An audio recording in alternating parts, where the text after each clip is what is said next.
大家好，欢迎来到听书学史。今天我要给大家介绍由铃木秀子所著的《请保持你原本的样子》这本书。今天视频的内容包括以下3个部分：第一，与他人比较会感到不幸；第二，一次呼吸就能改变您的人生；第三，让对方感到愉悦的赞美技巧。首先是第一部分，与他人比较会感到不幸。当人们心中充满了想要变得更加优秀、想要变得更有魅力，以及想要变得更受欢迎等想法时，他们的内心往往无法感到满足。这种对现在的自己还不够好的执念，会让人深深陷入痛苦之中。书中提到一个来自印度出生的神父安东尼·德梅洛的故事。他是一个非常忧虑的人，总是以负面视角看待自己的生活。他周围的人不断劝他改变，包括一位亲密的朋友也对他说过：“你真的应该改变自己了。”这句话深深地影响了安东尼神父，但他发现自己无法轻松去改变，反而越来越感到焦虑和沮丧，甚至怨恨那些试图帮助他的朋友。最终，这位神父失去了对生活的动力，进入了现代意义上的抑郁状态。当他已经无力面对生活时，另一位朋友对他说了一句朴实却温暖的话：“你不需要改变，你就是你。无论如何，我都喜欢你最真实的样子。”听到这句话后，神父的心态发生了奇迹般的转变。他在接受自己的状态中，自然地发生了积极的变化。这个故事告诉我们，接纳现在的自己是多么的重要。喜欢并珍视自己原本的样子，是幸福生活的起点。如果我们连现在的自己都无法接受，又怎么能够与他人建立良好的关系呢？当然，也有很多人会觉得喜欢自己是一件很难的事。或许有许多人正是因为不喜欢自己的某些部分而想要改变自己。为此，我将介绍3个方法来教大家如何更好地接纳自己。这3个方法是：1. 不要与他人比较； 2. 不要执着于年轻； 3. 认识到每个人都有创造价值的能力。接下来，我将详细解读这些方法。第一个方法，不要与他人比较。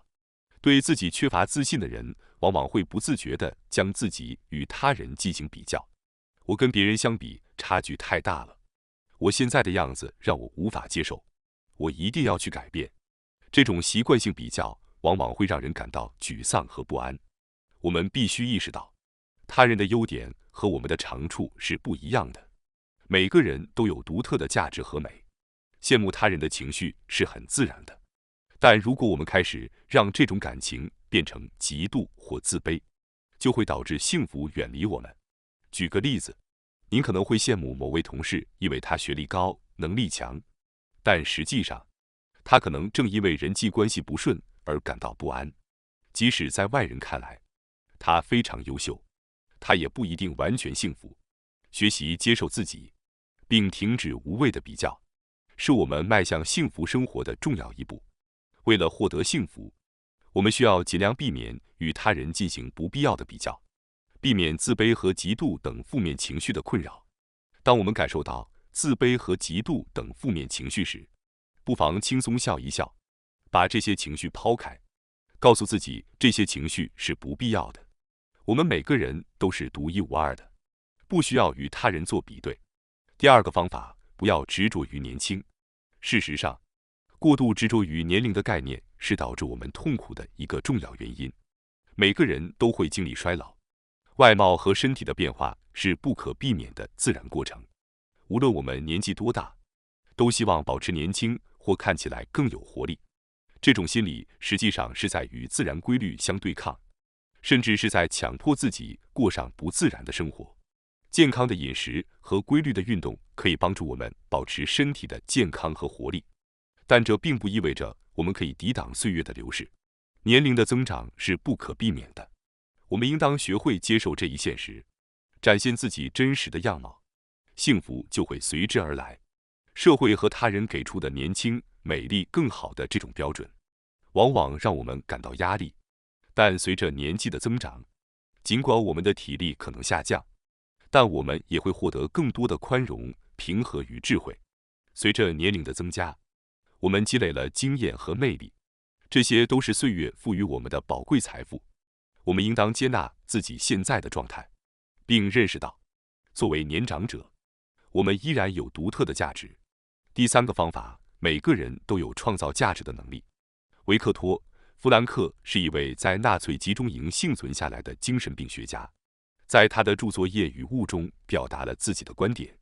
在集中营中，面对生死抉择时，他依然坚信生活有意义。不论在多么极端的困境中，每个人的生命都有其独特的价值。弗兰克认为，我们可以通过3种方式创造价值：通过工作、兴趣爱好等活动创造出来的想象的价值，通过体验美丽的景色或感受人生的奇妙所获得的体验的价值，以及面对困境时，通过调整自己的心态而创造出来的态度的价值。无论面临何种困难，我们都可以通过行动来创造价值。即使在无法进行物质创造的情况下，我们依然可以从他人创造的艺术或作品中获得感动，或者通过欣赏大自然的美景来开阔视野。生活中的任何困境都有可能被转化为某种形式的价值。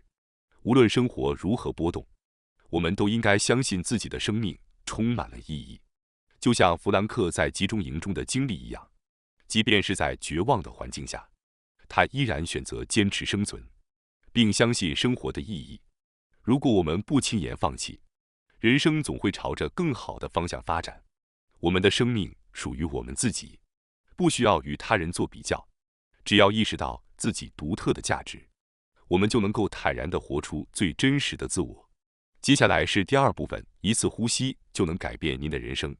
生活中，我们每天都会遇到让人不愉快的事情，或者感到焦虑，这是非常常见的。然而，如果我们总是被这些不愉快的情绪或担忧所困扰，生活就容易变得沉重与痛苦。因此，我将介绍3个行之有效的应对方法，帮助我们更好地控制这些情绪。这3个方法是：1. 当感到焦虑时，想象一下最坏的结果。2. 先深呼吸的习惯可以改变您的人生。3. 将痛苦的情绪转化为愉快的情绪。接下来，我将详细解读这些方法。第1个方法，当感到焦虑时，想象一下最坏的结果。焦虑是每个人都会经历的情绪。著名的精神分析学家弗洛伊德也曾深刻探讨过焦虑与人类的关系。焦虑往往是人类生活中的一部分。然而，我们常常会为一些没有实际意义的事情而焦虑。举个例子，想象一次考试或资格认证，在考试结束后，直到成绩公布前，我们通常会感到无比的焦虑，担心自己是否能够通过。但如果你已经认真准备并尽了最大努力，那么无论多么焦虑，结果也不会因此而改变。正如一句俗语：“尽人事，听天命。”做了自己能做的事后，剩下的就只能等待结果。如果我们放大这种焦虑，它只会消耗我们的精力，最终也无法改变结果。我们常常因为未来的不确定性而产生不必要的焦虑，甚至对一些未发生的事情过度担心，结果只会耗费自己的精力，影响当前的专注。为了有效克服这种焦虑，一个行之有效的方式是刻意去想象最坏的结果。例如，假设在工作中犯了一个错误，可能惹怒了客户，那么最糟糕的后果是什么呢？也许上司会批评您，客户可能会取消合同，甚至您可能会遭到同事的负面评价。然而，通常情况下，除非犯了严重的错误，否则一次小失误不太可能导致职务变化或解雇。就算失去了与客户的合作，时间一长，大家也许早已忘记这件事。当我们明白最坏的情况其实并不会带来巨大的损害时，焦虑感自然会减轻。做了自己能做的事，之后的结果交给时间，不必再为不必要的焦虑所困扰。第2个方法，先深呼吸的习惯可以改变您的人生。有一句话叫做“口舌之争”，意思是当别人对我们说了不愉快的话时，我们可能会情不自禁地进行反击。的确，在别人说了让我们不高兴的话时，我们常常会急于反驳或辩解，但在愤怒的驱使下反应，往往会做出让自己后悔的决定，甚至可能使事情变得更糟。即使对方错了，愤怒过后再去反击，往往也没有好结果。因此，作者建议我们养成先深呼吸的习惯。当面对让我们愤怒或想反击的人或事时，先做几次深呼吸，平静下来，观察自己内心的情绪波动。这样一来，我们会发现，反驳或发火并不是最好的选择。愤怒本身往往只有短短几秒钟的高峰期，深呼吸能够帮助我们平复情绪。当我们冷静下来后，就能避免因情绪失控而损害与他人的关系。很多时候，一句话就能破坏与伴侣、同事甚至孩子的关系，事后再后悔也为时已晚。尤其是那些容易情绪化的人，更应养成先深呼吸的好习惯。这一小小的改变，足以让您的生活朝着更积极的方向发展。第三个方法，将痛苦的情绪转化为愉快的情绪。在情绪控制方面，最重要的原则之一就是让生活充满更多的快乐。俗话说，病从口入，其实情绪从心入。如果您能以轻松愉快的心态面对生活，你会发现自己的生活也会变得更加愉快。相反，如果总是处于焦虑和痛苦的情绪中，生活就会变得沉重。圣经中曾提到，灾难总是降临到那些负面思考、行为不当的人身上。另一句名言也说过，上帝喜欢那些经常微笑的人。这些道理看似简单，却十分深刻。与其抱怨、发牢骚，不如保持积极乐观。常常微笑的人更具吸引力。当然，有些人可能会觉得，想要立即变得乐观并不容易。作者建议大家可以通过一些小物件来帮助自己调整心情，比如在包里放一些可爱的物品，如小钥匙扣、玩偶等。这些小小的物品能够瞬间带来愉快的情绪转变。人类在看到可爱的东西时，通常会感到愉快，哪怕这种情绪只是短暂的。然而，这样的短暂情绪转变是非常重要的。人的情绪常常是动态变化的，从愉悦到无聊，从痛苦到欢愉，这种变化是迅速的。即便处在痛苦或焦虑中，看到这些可爱的小物件，也能帮助您迅速从负面情绪中恢复过来。当然，可爱的小物件只是其中的一种方法，其他的一些东西也能帮助您调整情绪。例如，旅行时拍摄的美好照片，或是随身携带爱人的照片，这些都能带来温馨与快乐。另外，当您感到不愉快时，不妨花5分钟在脑海中幻想一下。例如，在与伴侣争吵后，可以试着想象和对方愉快地喝茶、聊天的情景，即使只是一种简单的想象，它也能帮助您从负面的情绪中走出来。生活中的小刺激可以让我们的情绪发生巨大的转变，积极的心态也能帮助我们更好地应对挑战。为自己准备一些能够带来快乐的小物品，它们会成为您应对生活挑战的幸运符。最后是第3部分，让对方感到愉悦的赞美技巧。说实话，生活中我们确实会遇到一些不太喜欢的人，甚至是不愿见面的人。无论是在学校、公司，还是邻里交往中，我们总是不得不与各种各样的人打交道。有时候，光是想到某些人，心情就会变得沉重和不舒服。毕竟我们每个人都有喜欢和不喜欢的人。心理学家阿德勒曾经说过，90%的烦恼都源于人际关系。所有的困扰其实都和人与人之间的互动有关。反过来说，如果人际关系顺畅，许多烦恼也会迎刃而解。因此，接下来我将介绍4个改善人际关系的方法，来帮助我们有效地化解人际关系中的不愉快。这4个方法是：1. 主动与对方交谈； 2. 考虑与对方交谈的时机； 3. 不刻意追求完美； 4. 使用3段论法来赞美他人。接下来我将详细解读这些方法。第1个方法，主动与对方交谈。面对不喜欢的人，最直觉的反应可能是保持距离。然而现实中，人与人之间的关系并非总是这么简单。比如高中时期的同学，或者几年才见一次的亲戚，平时不联系是可以的。但如果是工作中的上司，或者是孩子学校的家长，可能就不太容易避开了。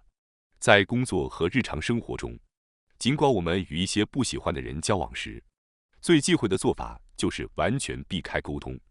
切断联系只会让关系更加疏远，甚至可能引发误解。